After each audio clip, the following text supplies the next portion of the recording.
Welcome back to the Checkered Flag Racing Podcast, episode 6. This is the Mike Man flu game. We are here, and we are talking all about Daytona. It was a wild one. Controversial is a word to describe it, definitely.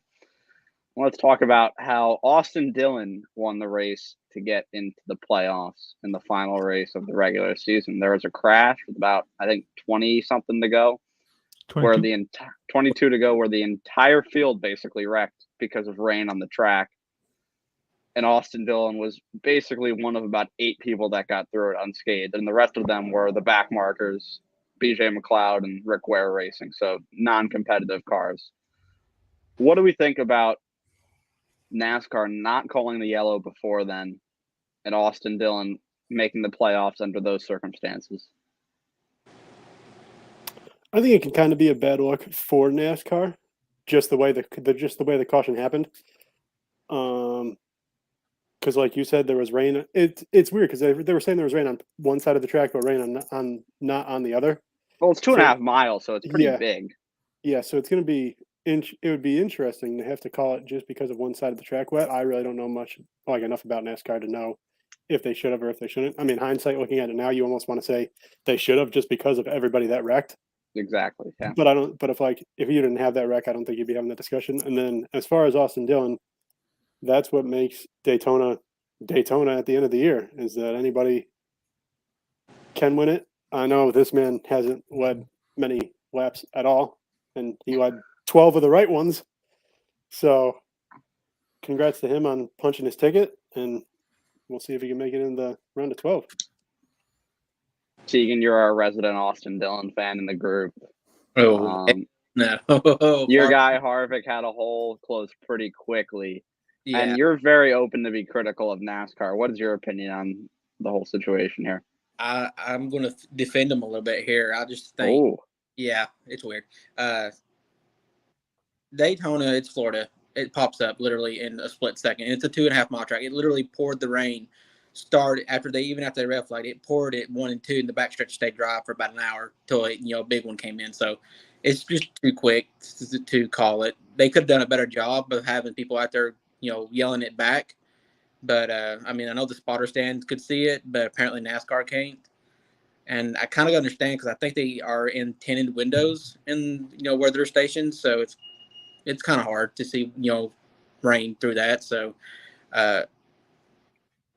at most, they could have caught it 10 seconds, 15 maybe, before they got there.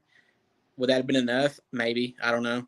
Slow, 20, 30 mile an hour might make a difference of, wrecking the whole field. It just doesn't look good because they've already done this, 3 times now in the last 2 years. They've had issues with rain at tracks where they, New Hampshire decisions. I just feel like this one was kind of out of their control a little bit. So I'm going to defend them a little bit. The point of Austin Dillon winning, it tends to happen when 25 cars get took out in the same wreck. So, even when they red flagged it, the second place car under red flag wasn't going to go. They literally towed it off to freaking pit road because of it. So, kind of hands down almost guaranteed him the win. But, he also kind of made a low ball move there at the end of the race when they went back to green to win it too. So then I'm sure that's going to be a different discussion. Yeah, we'll definitely talk about that. Wessel, what are your thoughts on the no call for caution before the rain wreck? I'm kind of with Tegan on this one. It doesn't seem as egregious as what we've seen in the past. It's a big track. It's kind of hard to spot rain cells. I've been in Daytona a lot during my lifetime. Rain just pops up out of nowhere. It's always like that down there, especially in the summertime. But this is definitely not as egregious as what we saw last year at New Hampshire, because last year at New Hampshire, it had already been raining. And they ran a couple laps on the track being somewhat wet and then complaining about it, and they still didn't do it. And then finally, was it Truex and Kyle, I think, wrecked out of that one from the front field. So this one is it's not as egregious. I can kind of understand and side with them a little bit on this one. But it just sucks that it took out a lot of the cars. Yeah, Tegan brought it up in his discussion about this. Austin Dillon shoves Austin Syndrick into the first corner, basically moves him out of the way for the win here at Daytona. My opinion is that Austin Dillon knew what he was doing here. I don't know if he was going to be able to pass Austin Syndrick on his own merit, so he shoved him into turn one hard enough or to break Austin Syndrick's car loose. That's just my opinion, though. What do you guys all think about it? Agreed. I agree. He knew what he was. Somebody called it a tap. To tap someone, though, you have to check up, and there's no checkup there. No. That was a bump, and most drivers know that you don't do that going into a corner at Daytona or Talladega or any track, unless you know what you're doing. So he was steering into the corner. Austin Dillon knew that. Austin Dillon knew that was his very best shot to make the move because he knew if he tried to make a move, he was probably going to get wrecked. He took Austin Syndrick with him, but he was going to get wrecked if he tried to make a move on the outside, even with help. So I think he knew what he was doing in making that move. Wessel, Matt, what do you guys think? Yeah, I definitely feel like Austin Dillon knew what he was doing for sure. Because like Tegan was saying, you don't bump somebody there unless you know what you're doing. Wessel? I mean, he definitely kind of bumped him on purpose. I'm not going to say that he didn't have help, though, because I think Syndrick was the one guy up there that probably didn't have help. He didn't have any Fords around him. Right. I think the closest Ford was Rick Ware, and how the fuck is Rick Ware going to help you? And I mean, there was a bunch of Chevys lined up behind, like Reddick. Reddick was coming up. I believe Noah Gregson was up there. Now, granted, Noah Gregson probably wouldn't have pushed him for the win. He probably would have tried to take it. Right. But I think Austin would have had help to get around him if he really would have tried. But he definitely pushed him out of the way. And let's talk a little bit more about Austin Dillon. So he makes the playoffs, which knocks Martin Truex Jr., who is top 5 in points, out of the playoffs. Do we think that this playoff format is, first of all, fair, or do we think there need to be changes made to it? I think it's kind of tough because I don't think it's too egregious. I mean, you can make the call that the top 30 should definitely be elevated into like the top maybe 20, top 25, which still For the wouldn't win, even then you're in. Yeah, which wouldn't have even helped. That wouldn't have made a difference. Right, that's what I was going to say. It wouldn't even made a difference to Truex. I don't think NASCAR definitely thought this would be a scenario. Otherwise, they would have changed the rules with the new car. But I think it also shows the unpredictability of the new car is that now all of a sudden you have 16 different winners. 15 different winners. 16, but only 15 of them made the playoff because Yeah, of Kurt that's right. ineligibility. Kurt didn't make it. Was Austin Dillon top 20 in points? I think barely, if he was. I think he was 19th or 20th. Yeah. Yeah, so I don't know the magic number, but I definitely think you might see them make like a top 5 in points might automatically get carried over to the playoffs starting next year.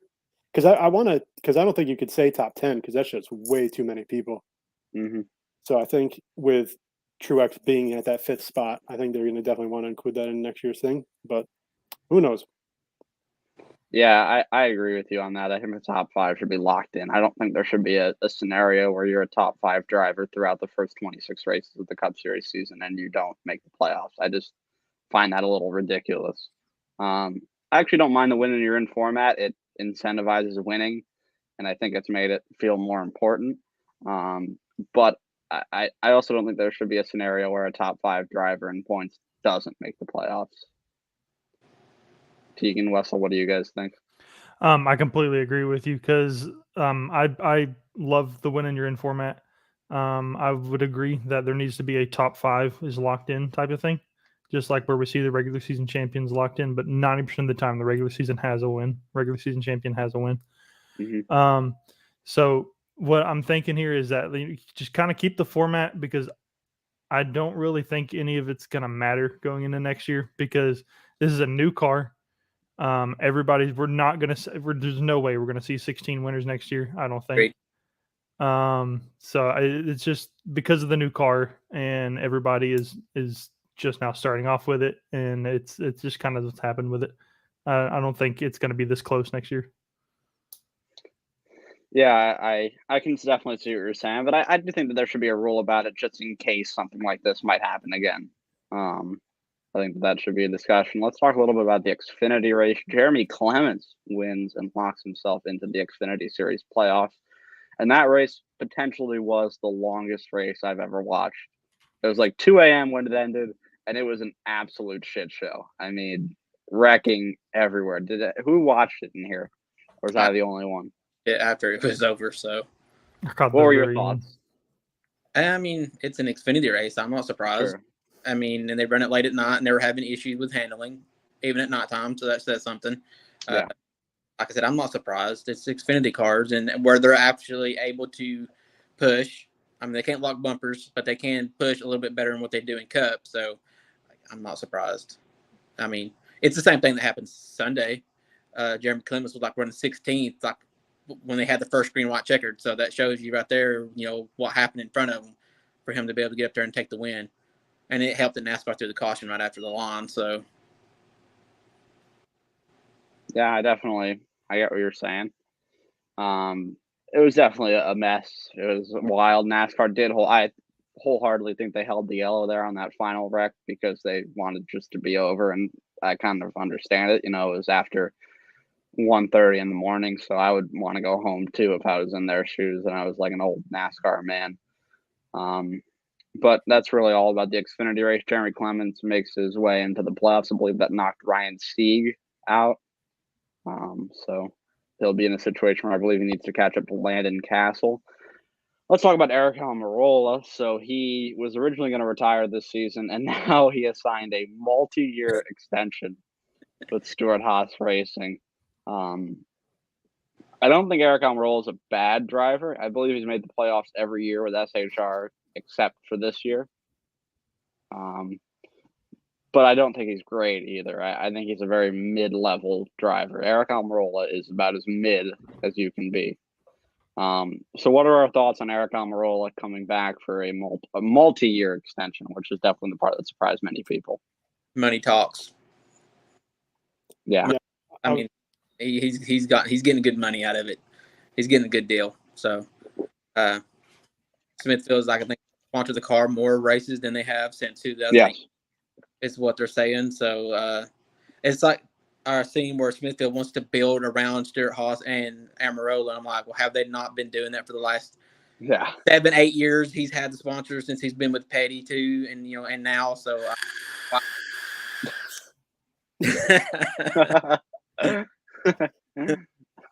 so yeah, I don't know how to do for the next 2 years, but I'd rather had seen Kyle Busch in the car, to be honest. Yeah, it was definitely surprising just from being on the verge of retiring to then a multi-year deal, not just a 1-year deal being announced. You have to know that the money was pretty something substantial, I would imagine, because it would be one thing. I'd get it if for a multi-year deal if you were having a lot of success this year and you had multiple wins, but he unfortunately is on the wrong side of the playoffs. And he's out, so to give it a multi-year deal makes me think that it's almost all about money. So it'll be interesting to see if he can bounce back into the playoffs next year, which I do think he will. Like if we don't see 16 different winners next year, I definitely feel like Eric Almirola is the type of guy who can get his way at least into the playoffs. Okay, Matt with the next season prediction already. I like that. And we mentioned Kyle Busch right there. The team that has become the front runner for Kyle Busch is Kaulig Racing. And if you told me this at the beginning of the year, I would think you're crazy. I think you probably need to be put in a sanatorium. I think you might need to go out back and get shot in the head, because I think that's ridiculous. But I think that Kyle Busch is way more likely to go to Kaulig Racing than anywhere else now. My theory is that Kyle Busch assumes a Brad Keselowski style role for Kaulig Racing, where it becomes like Kaulig Busch Motorsports or Racing or whatever, so he can keep the KBM title. That's what I think. I think Kyle Busch will become a part owner and also a driver for that team, because Kaulig Racing is looking to expand to the Truck Series. And as we all know, Kyle Busch does have that capital. He has a Truck Series team. Not many people have that are also a world-class driver. So what do we think about the Kyle Busch to Kaulig rumors, and what do you guys think? Do you think Kyle Busch would become a part owner in the team as well? I feel like if that's where he ends up, he definitely will. But I still personally believe he'll end up in the 45 next year. That's just that's just me. I think it would be very beneficial for that team to have another person in there that can help Bubba in-house as much as Kyle Busch can. Because while Hamlin definitely has the knowledge, just like Kyle, Hamlin's also a driver himself on another team. Yeah, his competitor, yeah. Right, and his competitor. So it's one thing being an owner for a guy, but you're not going to give him everything because you don't want him to possibly be on your level at some point in time. Even though it would take a lot for Bubba to reach Hamlin's level, just because Hamlin is so good. But I think it would. If you bring someone in there like Kyle Busch, I feel like that would help. But yeah, if he goes to college racing, I definitely think he could have a part-time owner thing because, like you said, you don't see many people have trucks at all, and this man already has a whole entire truck team, so it would just make the transition that much easier for him. Well, so what do you think? Yeah, I'm completely with y'all. I mean, at the beginning of the year, I 100% would not have thought that colleague would be in this conversation. But it makes sense, you know. They're looking to get into the truck series. They're looking to work on their development team, and Kyle Busch has already got it set up, like it's there. It's just about putting a bow tie on the front of it instead of a Toyota. And I think it's going to happen, especially maybe an ownership row, kind of like a Kozlowski thing that happened with Roush last year. Keegan? Am I the only one that noticed Justin Haley's interview when he wrecked out? Yeah, he was smiling like a. Are you talking about the one before the race and they asked him about Kyle, No, or the one after he wrecked out during the rain wreck? what did he say? He said that he was racing for his rod, so that should tell. I think a lot of people missed that because I heard him say that in his interview. So, and he's in the full-time rod this year, so there's something going on, and he's I mean, I think there's going to be 2 cars there next year again, but do they plan on making one still part-time? So maybe Justin Haley's out and Kyle Busch is in. So, or maybe they're going to, for some reason, bring AJ Allmendinger up. I don't know. I mean, he has won in Cup, and with this new car, he's running decent in it when he's on road courses so far. So maybe that's the plan. Maybe Justin Haley gets bumped back down to Xfinity next year. So I think it's there. It's definitely. It's looking like it's there. And this weekend, the guy was in a good mood. I mean, he literally went to a 4:00 freaking media, and everybody made a big deal, thought there was going to be something announced, and he just went there and said, there is no announcement, and it's just joking around with the press. Yeah. So that's a different Kyle Busch. So it seems like something's already been decided on, and now it just seems like he doesn't have a care anymore. I will say that if there is a Kyle Busch announcement during the playoffs, I think you're going to see this guy take off like a rocket and be a serious championship contender. I just feel like on his plate, there's so much stress about it, which on anybody's plate, really, like regardless of your job profession, if you don't know where you're going to be next year, you're going to obviously be stressed out about it. And then like, as soon as you get the announcement of, hey, we want you on our team, and you accept it, like it's just so much stress relief. I think that if you see it announced during the playoffs, this man's gonna be on some. I don't even think he has to announce it. If he's already playoffs, right? If he's running good and having issues and stuff like that, and he's just more calmer, you already know that something's been decided. Yeah. So if it gets decided in the playoffs, I think you're going to see this guy be a serious championship 4 contender. I definitely agree. Zane Smith re-signed with Front Row Motorsports. He'll be back in the Truck Series team for them next season full-time. He'll also be running some Cup races next year. I believe he said around 5, and looking to have some Xfinity opportunities as well. I do think Zane Smith is probably one of the biggest prospects in the Truck Series right now. I think he's one of the more talented guys down there. And you forget, Zane Smith was lined up to drive the 1 car last year in replacement of Kurt Busch before Chip Ganassi was purchased. So what is our opinions on Zane Smith staying with Front Row? I think he's a prospect for Ford, not just for Front Row. He could be a replacement could have been one for Eric Helmerola if he hadn't decided to stay, multi-years, or he could also be one that's lined up maybe to follow Harvick, or if they decide to get rid of Cole Custer anytime soon. It's just not. He seems like he's stuck, not stuck, but he's committed to being in a Ford. So I think they said it was a multi-year deal for the Truck Series, and driving the 38 car. Oh no, that can change. I think he's going to be one of those drivers that's going to skip the Xfinity Series and go straight up. So if Harvick, if he takes over Harvick, do you become a Zane Smith fan? I didn't mind Zane Smith before. I don't watch trucks a lot, but I do keep up with it. And Zane Smith seems to win against some of the guys that's in the truck series for a while. So, yeah, I might root for him. I mean, I've been kind of looking for a driver to root for, when it's hard out. I thought it was going to be Blaney, but that ship has sailed. So, Why? I don't know. It's just some of the shit he says on his radio about people. It kind of irks me. So, it's whatever. You don't like him shitting on Harvick? Exactly. he seems to be riding the Chase Elliott dick. So I'll Whoa, hey, listen, you should become a fan of Chase Elliott, baby. It's gonna be a fun ride for the next 15 years. Yeah, he's got another good 3 years in him. Then he'll fucking flatline like the rest of Hendrick. All right, that's not. Sucks all the life out of him. And then he's like, "Yeah, you're stuck here now, bitch. Make me money." Not. What do you think That's he's not doing? He signed That's him. fair. He had a year or two, and he's like, "Okay, now you're gonna make me some money." Selling that merchandise. That's all Chase Elliott is a cash cow. Look at Mike. So let's have a conversation right now about this, because this made me think of a good conversation. Who is a better driver, Chase Elliott or Dale Earnhardt Jr.? Chase Elliott. Chase. It's not I even don't close. think it's close. Exactly. Yeah, Dale Jr. was overrated. I don't think Dale Jr. was overrated. I just think it was because he was the most popular driver. He was talked about a lot, but I don't think anybody was saying he was great. Like, I don't think anybody called him the best driver in the world. Yeah, he did. Damn fans. He was overrated. Well, that's because they're a fan of him. And I mean, you're going to say Harvick's the best driver in the world. Not in the I'm world. going to say, okay, in NASCAR. I don't say that either. I think he's one of the top 10, if not higher.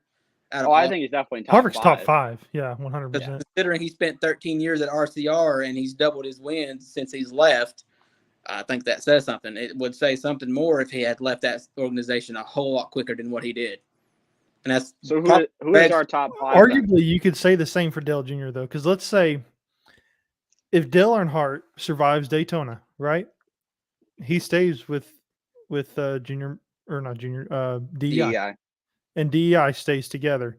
And he was way better at DEI, especially around in between 2001 and 2004. He was really, really He was strong. a championship level driver. Yeah. what Karen. So let's say that probably continues on and maybe he gets better. Like, I don't know. I can definitely agree with that. So we put Harvick as a top 5 driver. So who would be all of our top 5 drivers in NASCAR right now? Are we going from first to fifth, or just throw them in any order? Are you doing active or recently retired drivers? Active right now. Active for me, I'm not going to put them in any order. I'd say Chase. So we said Harvick. I would agree on Harvick. I'd say Harvick, Chase. I'd say Kyle Busch, Denny Hamlin, and then Larson. I think you kind of have to throw in, same and 5. then you kind of throw in there. But I'm on the edge of putting in Logano.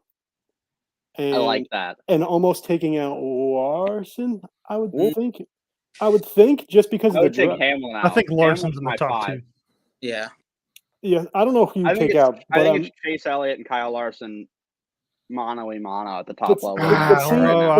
Now my whole thing, if I had saw more, Kyle Busch has had like 3 wins in the last 3 years. If I had saw more from Toyota's Larson, also not what they used to be.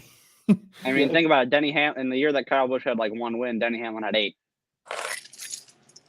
Look at 2020. Kyle Busch had 2 wins. Denny Hamlin also had 2 wins, but he had a much better season than Kyle Busch.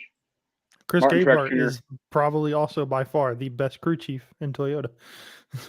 Yeah, but I think Kyle Busch is still a top 5 driver in NASCAR.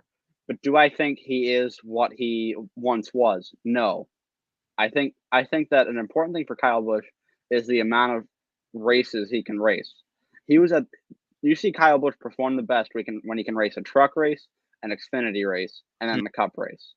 When he can get a lot of laps on the track every weekend, that is when Kyle Busch is at his highest level.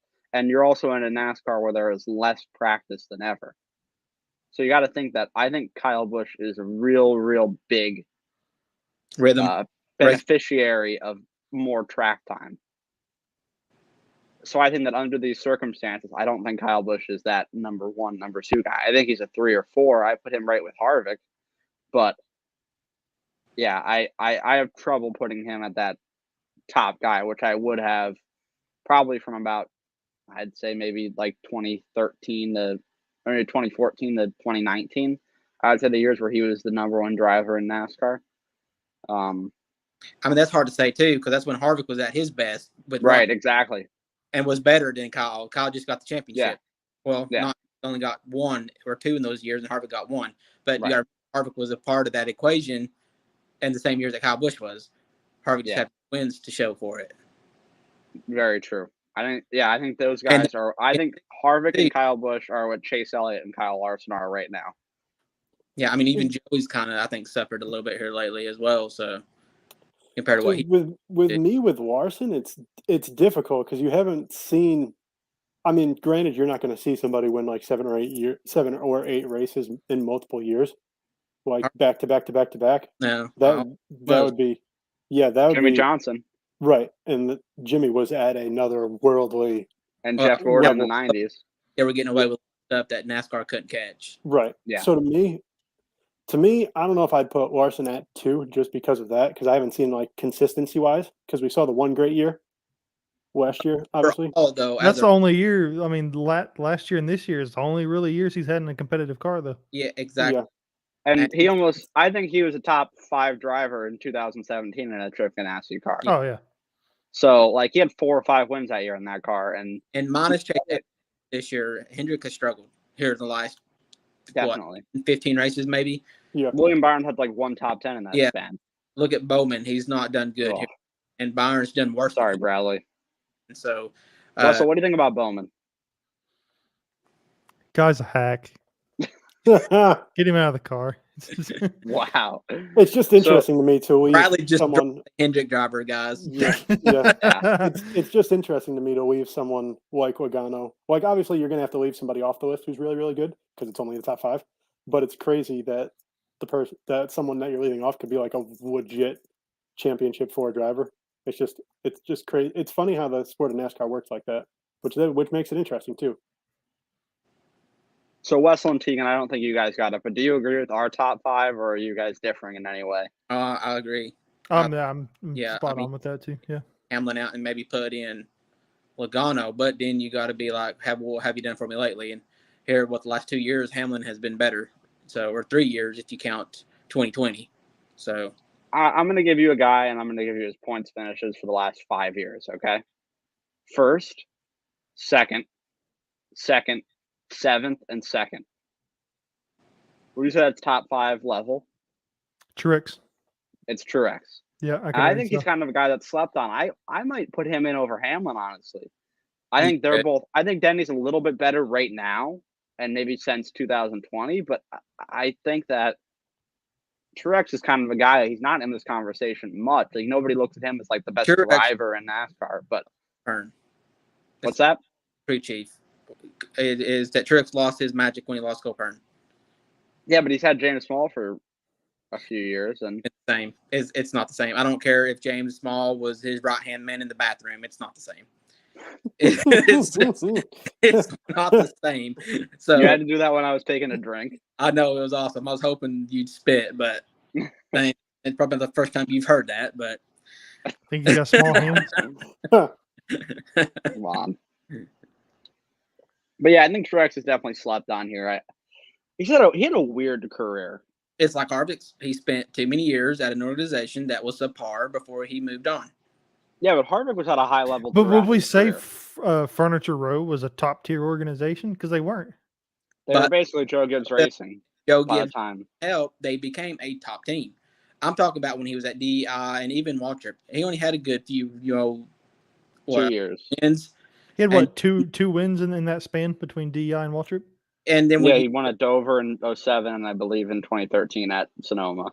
Richmond, the little scandal they had. So it's when he went to Furniture Row, Furniture Row. He had a bad season the first season when they were 2014, yeah. Struggled hard. And when they switched to Toyota and had Joe Gibbs backing, it's like he woke up. But And you got to think about it, though. In 2015, they were still a Chevrolet, and he made the Final Four. I don't think he did. Did he? He did. Yeah. Yep. Okay. Yeah. Well, Because it was him, Gordon, Newman. Harvick, and Newman. No, Yeah. it was Wasn't it Newman? it Because was didn't Gordon, Newman Harvick. move the hell out of Larson to gain a spot to get in? That was at that was Phoenix. I remember. 2014. Don't That- remind me oh, of shit. that. That was Jeff Gordon's championship, and you're not going to tell me any other way about that. I'm a little salty about 2014 still. There's no way to get me riled up more than if we talk about that season. All right, Dale Jr. selfishly took a win at Martinsville. That asshole. And then you had Brad Keselowski derping his way through the field on the last restart at Texas. Then Ryan Newman takes Kyle Larson's pants off in turn 4 at Phoenix. I mean, what a ridiculous round that robbed me of seeing Jeff Gordon win a championship. So I'm a little angry about that. I'm okay with it. I know you are. Let's talk a little bit more about top fives. So this is not really where I was expecting this podcast to go, but I think it's fine. It's NASCAR. We talk about top 5 current.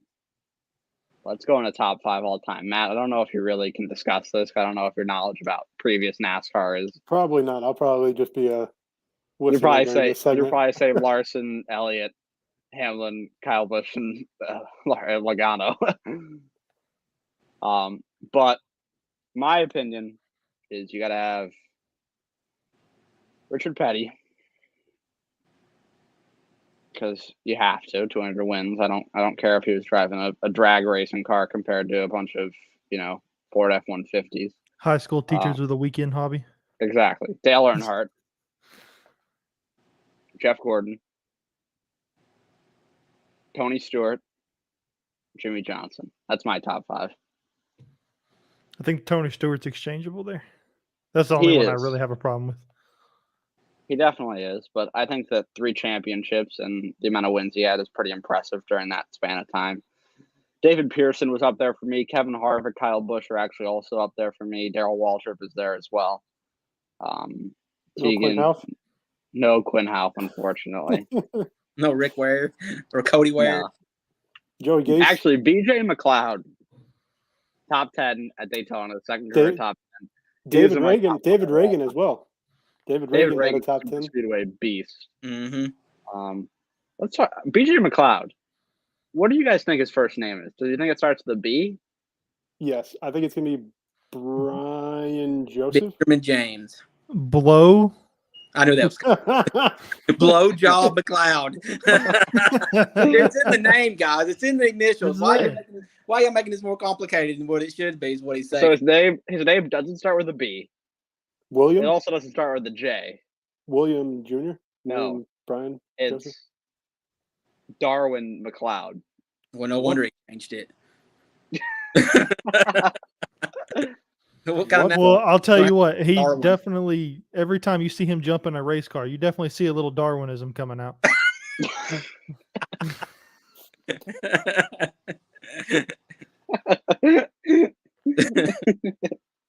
Why changed Crap is worth at least $20. Don't shit on him. Darwin McLeod. What a name. Out of the guys that are in the back of the field, usually BJ McLeod stays out of the way more than other guys. He's definitely one of the better drivers at getting out of the way. And I think he's got. Yeah, but the problem is that he's just been in the way for the last 20 years. At some point, you got to quit being the guy that's getting out of the way and being the guy that's passing the motherfuckers in the way. But he ain't got there yet. BJ McLeod is unnecessary. The guy just had a top 10. Come on, give him some flowers. So let's see. I'm going to experiment with something here. Can I make this work? Or how am I going to do this? Nope. Can't do it like that. I'm going to have to go, so you have fun. All right. Thank you, Tegan. Enjoy your nephew. Tegan's got to go pick up his nephew. That sounded really inappropriate, me saying enjoy your nephew.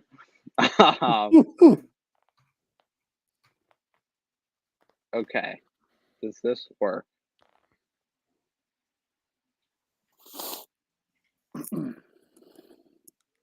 Whoa, Wow. whoa, my whoa, All gosh. right. Oh, whoa. I'm on the big screen. All right. We're getting a little spicy here, fellas. Hey, Mike, I got a request. What's up? What do we got?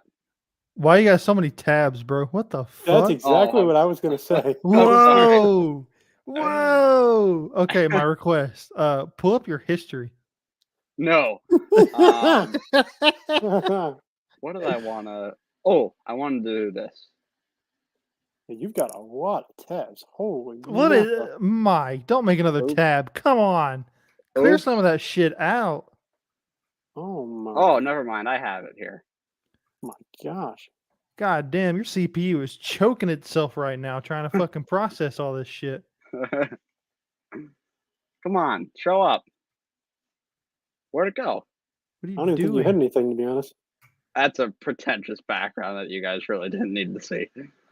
I was trying to. God, it's annoying. All right, What are you trying to do? I'm trying to pull. Can you guys see? Oh boy. All right.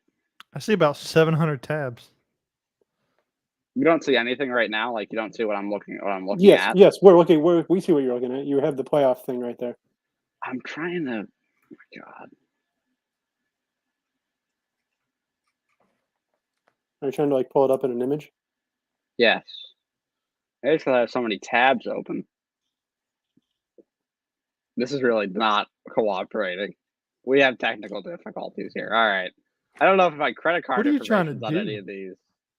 All right. So just We'll click. close. I was gonna say just click the picture and see if it opens up that way. That was on Yeah, the screen. it doesn't.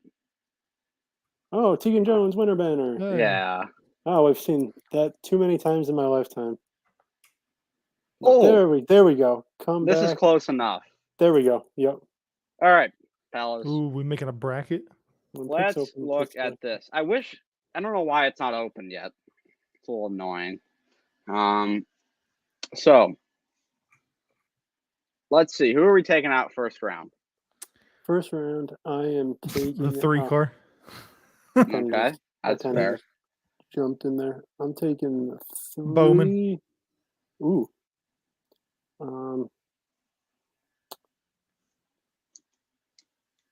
Who are we taking out? The 3, the 48. Oh, Wow. I'm not taking out Byron. I'm taking out the 3, the 48. Is there a road course in these? No, In the first round, no. you can see the tracks right there. Oh, that's right. And then they're listed obviously in the playoff order. So I'm taking out the 3, the 48. I'm taking out the 2 and the 14. I actually agree with you all across the board, Matt. That's what I think. I'm taking out the 248, 3, and 24. Okay, Willie B going out first round. So then we moved on to the round of 12, where I would have Kyle Busch, William Byron, Kyle Busch, William Byron, Daniel Suarez, and Ross Chastain getting eliminated. I can see that. It would be a lot easier for me if your thing was working, obviously, just because that's going to be way too difficult for me. Right. So your 12 right now is Pull up tier list. everybody. Oh, tier list. Oh, I wonder if somebody's made a playoff tier list, so where like you can like the top tier is like Final 4, and then yeah. you all got to see Tinder in my search history right there. You got me. Pull up the rest of it. Oh man, there's too much on there to show. Can you help me find some pots and pans? Search pots and pans, PO, and then see the rest of it. No, we're not doing that. Yeah. Is this yeah, this is it. Yeah. Okay. So round of 16, I have Matt and I both have out. Oh, there we go. Yeah, that's there's a way to do it. And that. Okay. And So- Wessel, instead of who do you have out? You don't have Syndrick or Briscoe Instead out? of Briscoe, Instead Okay. of Briscoe, I have Byron. Okay, so I'll do mine first. And then I would have out here Jeez.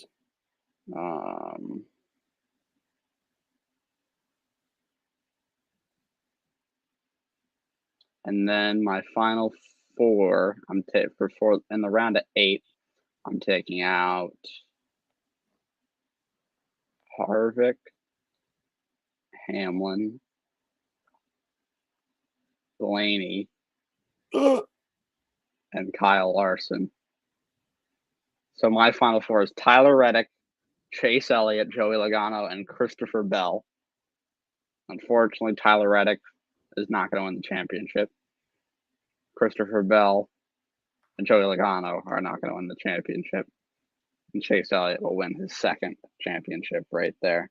So, Matt, we agreed on our first 4 eliminated. Yes. What do we got here next? Round of 12. I'm going to keep in Bush and substitute out Christopher Bell. That's what I would do.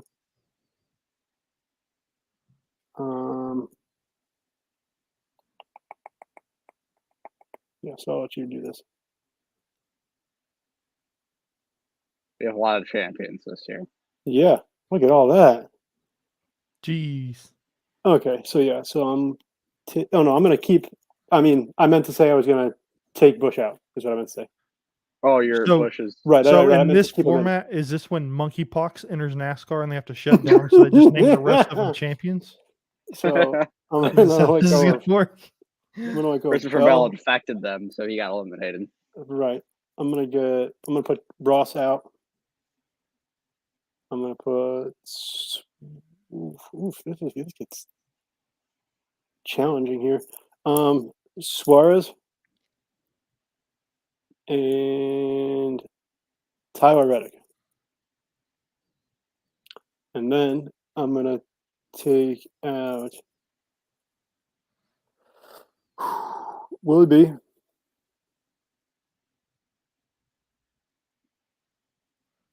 I'm gonna take out Blaney, as much as it hurts me. I don't want to. And then I'm going to take out Larson. And I am going to take out Harvick. And I do have that. I do that. Nope. And then I do think Joey Logano is going to win the championship this year. Whoa. Okay. So we're going to rearrange these. We know Wessel's first 4 out.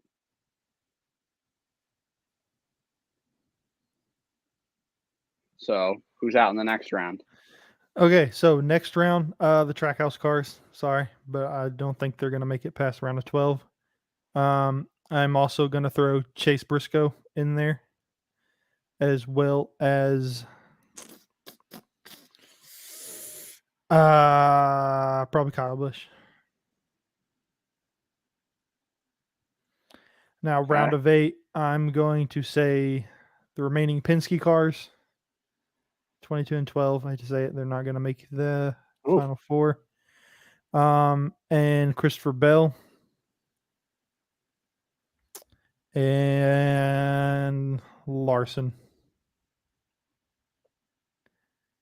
And I'm going to go the champion as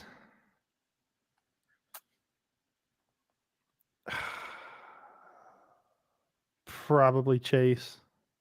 It's tough between Chase and Harvick, honestly. So that's our rankings here. I hope that worked well. I think it did. Yeah, it I have looked to do like that more. at least on our side it looked good. I don't know what the viewers saw. I hope they saw what it looked like in here. Yes. Ryan is complaining to me. Spencer said good afternoon earlier. Good afternoon, Spencer. Ryan is complaining about the tabs. All right. I mean, sorry. Now we need to get him to pull up his history. Come on, bring All it back. right. Why don't you share your screen? Pull up your history. Okay. No. Anyway, see, so But I use Wessel and I both had- incognito. okay. Wessel and I both had Tyler Reddick in our final four.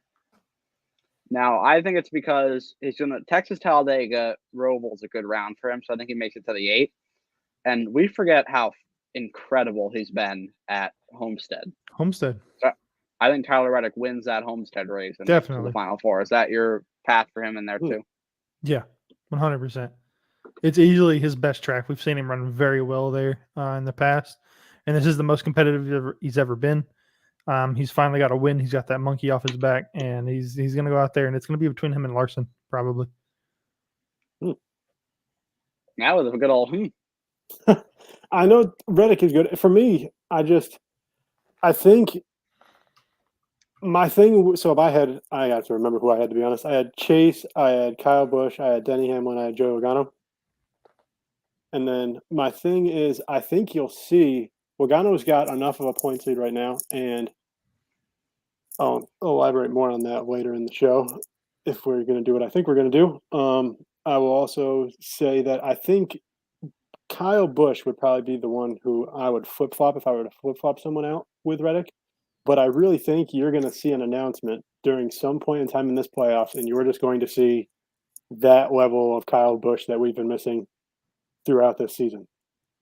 And he's so what do you think we're gonna do that you wanted to talk about though? Because I don't know what you're saying. So I thought we were going to go into predict. We're going to predict who we think is going to win this upcoming week, and that was where I was going to say. Oh, My winner for this upcoming week is Logano.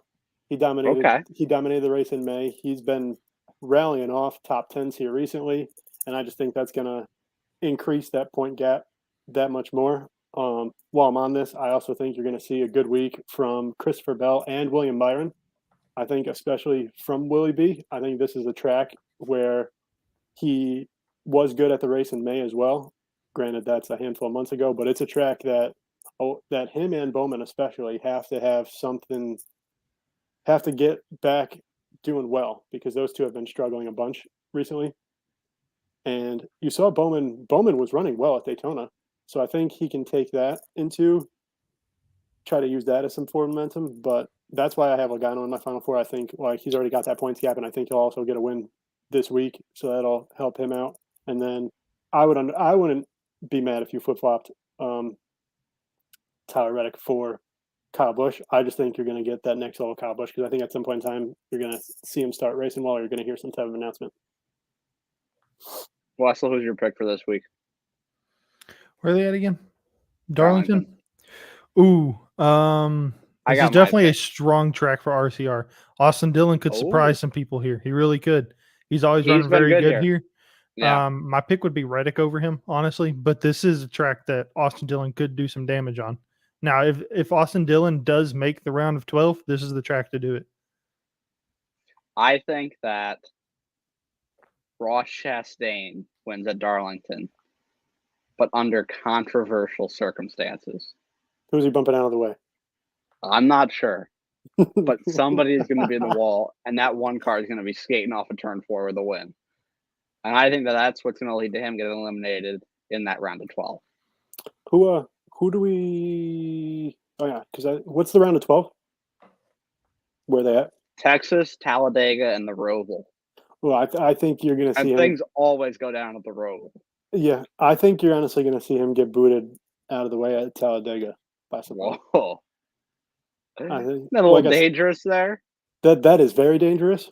I mean, I kind of hope it doesn't happen like that, just because that could be some catastrophic injury. I would rather see it at Texas. But I'm going to hold to what I said before. I think he's going to get a little bit too close with Logano, and I think Logano is the perfect person to just say, "No, not in my house," and just bop him out of the way. I think that Ross Chastain's demise will either come at the Charlotte Roval or Martinsville this year. And he's got a lot of people mad. He's got the 11, the 19, the 18. I don't know if Chase Elliott's still mad at him after St. Louis. Yeah, you have to think of all the people that he's probably got mad at him that just haven't publicly came out and said that they're mad at him as well. Exactly. This guy's Austin Dillon's not happy with him. Right. This guy's probably got almost every single full-time NASCAR driver mad at him the way he's been racing people this year. Yeah. So do you think the drivers as a group will just say, we're not going to let this guy win that championship? That's definitely what I think. And Well, I think like if you see him leading at any point Probably. in time in the round of 12, Yeah. I do think you're just going to see him get booted. yeah, I think that Ross is going to be in rough shape. Let's talk a little bit about our CFRL race this weekend. It was at Darlington, one of Wessel's best tracks. Unfortunately, just didn't have the old skill that he was having. We're happy you're back, right? I made a terrible last second switch that I should have never done. Right. I switched Yeah, from that my was- steering wheel to controller. I practiced and qualified on my steering wheel and decided to switch to my controller for the race, and it did not work out very well. Couldn't handle that thing for shit. So are you happy to be back though? Running on Heat 5 again? It's actually still pretty fun, at Yeah, least for me. yeah, I am. But I'm going to be sticking back to the steering wheel. I'm not doing controller anymore. That's not going to happen ever again. I forgot how bad I was on a controller, and yeah, that's not happening again. So what do we think about the next gen update maybe coming to Heat 5? Do we think that's because I think it's happening? What do we think is it gonna be good? What do we think? I think see this is the challenge when you try to like reboot in a way a kind of like older game. You might trying to bite off more than you can actually chew.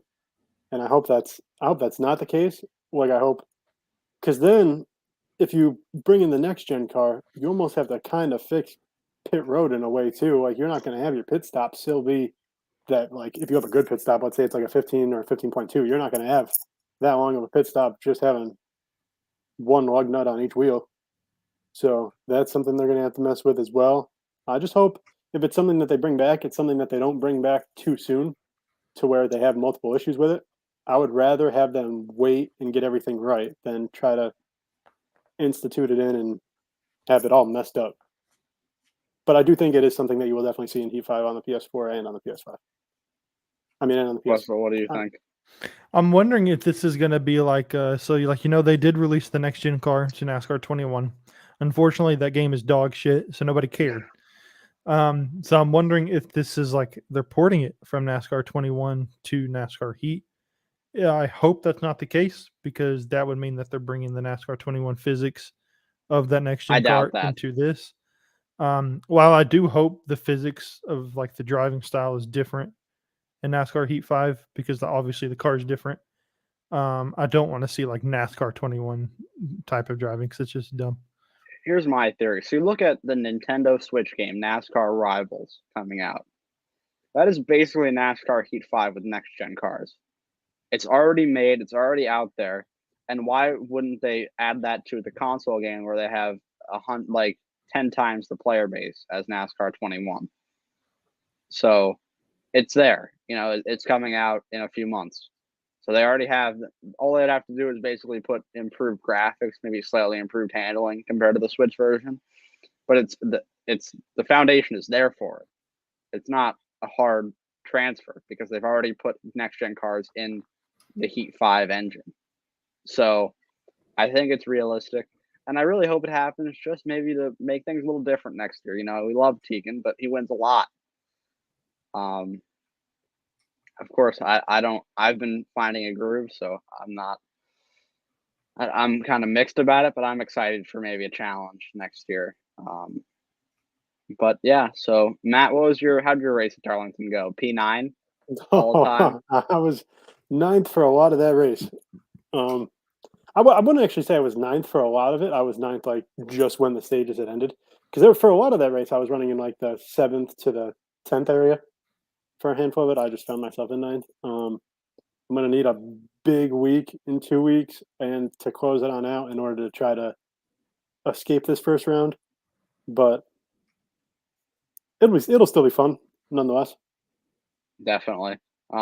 We actually have the president of the league chiming in with his playoff predictions. In round 1, he has out, and of course, this is Bradley Domer Jr.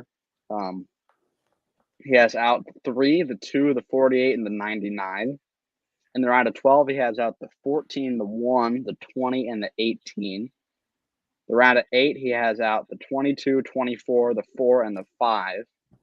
His final 4 is the 9, 8, 11, 12, and his champion is Chase Elliott. So I think Bradley had a He great job. also had the 48 out in the first round. And he's a Bowman fan. Interesting. Oh, what's your problem? The guy stinks. Oh my goodness.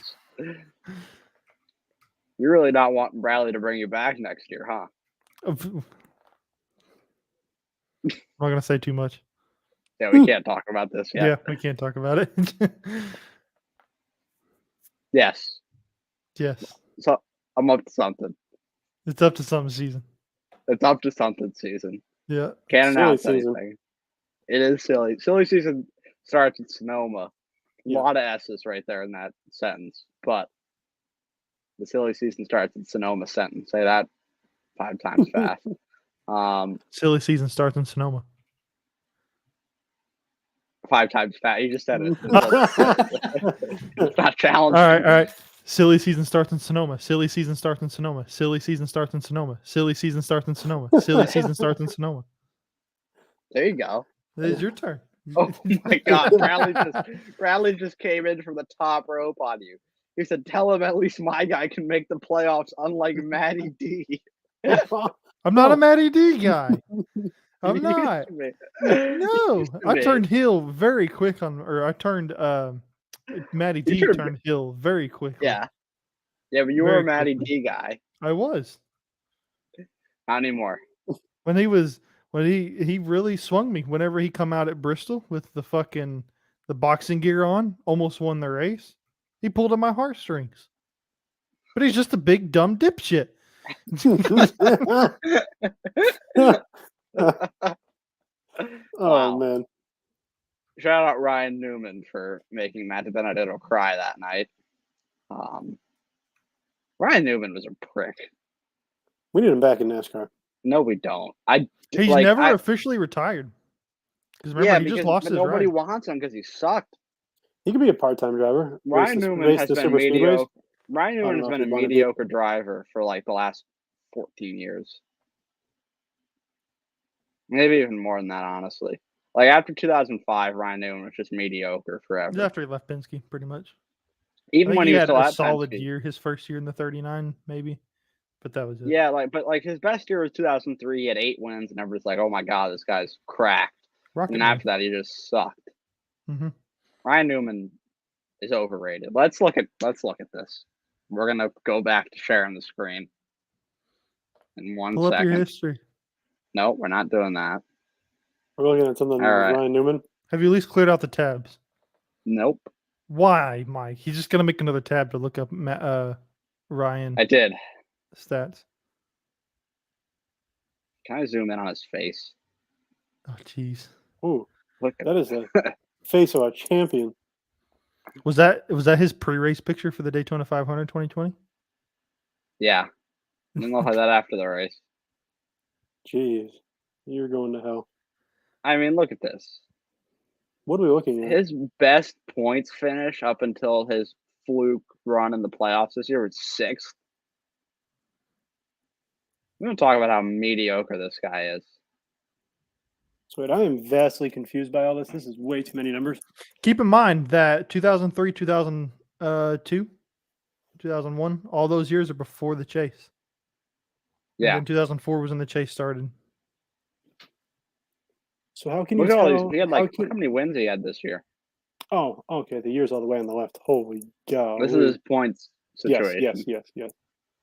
Oh, so he finished second in 2014. That's not too bad. He actually had a handful of top 10s to start out his career, but then after the second, he's 11th, 18th, 16th, 17th. Geez. So far from 2015 to 2018, we have not been very good.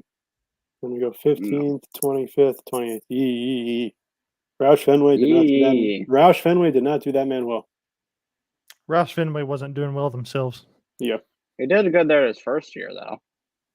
Made the playoffs in this year. Yeah. Roush, a lot of people don't think about this. Roush started going downhill whenever NASCAR implemented the 4-car team rule. Yeah. He's nicknamed 100% And when also when Roush Carl went downhill. Edwards left. That is a snazzy nickname, though. The Rocket Man. From the Rocket is. Man to the Melon Man. So here's why I picked Ross Chastain for this race. Let's look at this. All right. let's discount this area here. You picked him to Darlington. win this upcoming race, correct? Yeah, Darlington, he finished 15th. Yep. Darlington, he 30th. finished 3rd. But if we look a little closer at this race,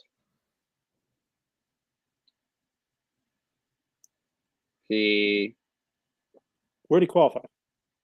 he finished 2nd in the stage and finished 1st in the 2nd stage. Oh, and then he must have got involved in a wreck. He must have. I don't actually quite remember. And this is the problem with Ross Chastain is that he's on a streak right now, right? It's at 8 races of an on-track incident. Wow, Dave Moody is a man. I think Ross Moody Chastain's is on-track baller. incident is going to extend to 9 races. this Wow. weekend. Yeah, and he's going to cause an on-track incident that's going to lead him to a victory. Let's also, can I find his Xfinity results here? Xfinity Series. Yeah. So he finished 10th of the JD car in Darlington, 14th, which is pretty good for that ride. Wasn't there a year he was battling Hamlin for the win there?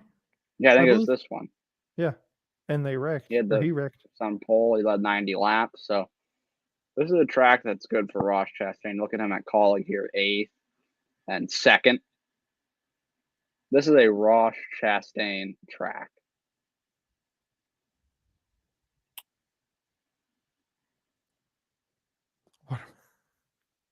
It's one of the best summer foods, I love watermelon. especially good. especially if you can just get the actual pieces of watermelon in the store, so you don't have to deal with the This guy is this deal with Mr. the other people. Watermelon? How did you get to Carl Lanús? Who the? Wait, Is hit that the back. watermelon How'd guy? you get to this guy? Where did this start? Because he developed the sweet watermelon. This man's a genius. This is the All right, yeah, watermelon we guy. need to know about this guy. So he was a Swedish botanist, zoologist, Stop the taxonomist, show. and physician who formalized binomial nomenclature, the modern system of naming organisms. So this guy, This and guy was he invented absolute he legend. formalized that and watermelons. Jesus, talk about two Yes. vastly different things. He's like, I'm going to classify organisms and watermelons. Can you scroll down? I was going to say there's got to be some type of information. We're on going to that get out about, of Carl Linnaeus. This no. show is What going a- off what a- the rails. What a Show guy! stinks. It does stink. We're talking about watermelons. Any final thoughts, though, before we head out of here? Matt, Wessel, what do we got? I think you'll see a good race at Darlington. Definitely. Doing so, maybe this is the race that Chastain ruffles some feathers. Like we said, we've got that streak is at 8 races, I believe, as Wessel was saying. So there's a good chance it can run to 9 if you're already at 8. If you're already at that high of a number, I think you may see it start early. I don't think it would start myself personally till like the round of 12, but I definitely think that if in the playoff drivers' minds, if we can knock this guy out of the round of 16 to where you just like kind of doesn't really exist in the playoff format anymore, the better. Just because I think the longer he stays in, obviously that means the bigger the consequences are going to be for a playoff driver that advances into the next round. And I don't think these drivers are going to like that. Thank you. I see You're just welcome. myself. That is one handsome ass man, isn't it? It is. Yeah. So I just think that Weasel in my face.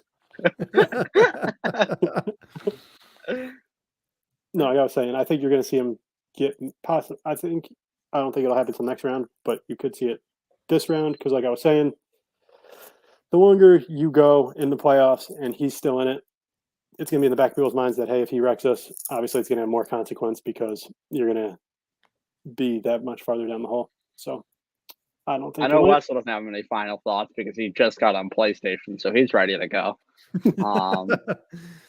But yeah, I think this podcast was definitely entertaining. We'll say that. And we'll be back next week. Thanks for watching.